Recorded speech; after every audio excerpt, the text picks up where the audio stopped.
joining the Campus Journalism Seminar. Nag-expect po ako na marami po akong matututunan at may share po sa aking mga estudyante para sa susunod po na magsusulat po sila ng newspaper sa aming campus ay may share ko po ang aking kaalaman.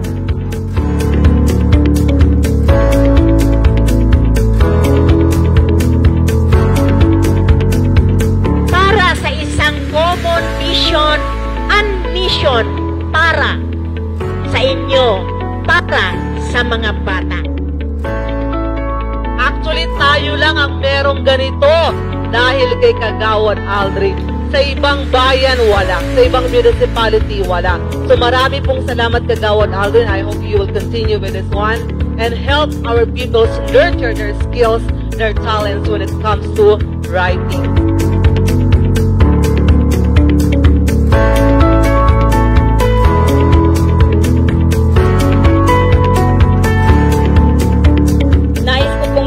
Paggalang ang mga bisita ngayong araw.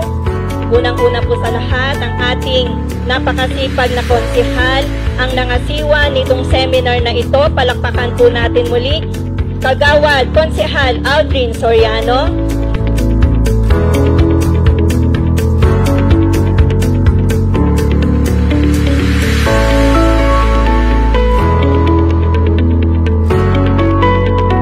Nandito tayo para mas matuto, para magsama-sama tayo na labanan ang fake news at misinformation.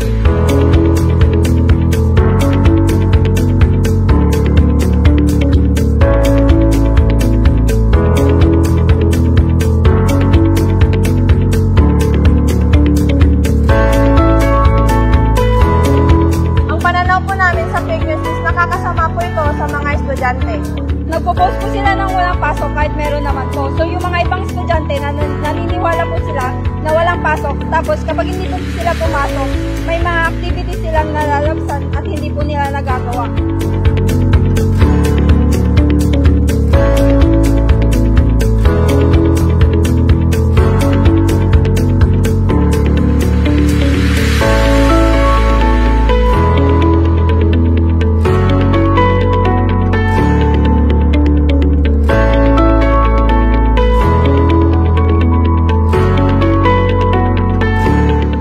Bago tayo mag-post, siguraduhin natin dapat na ang ating i-share o ang ating ipopost ay dapat makatotohanan at may pagbabatayan.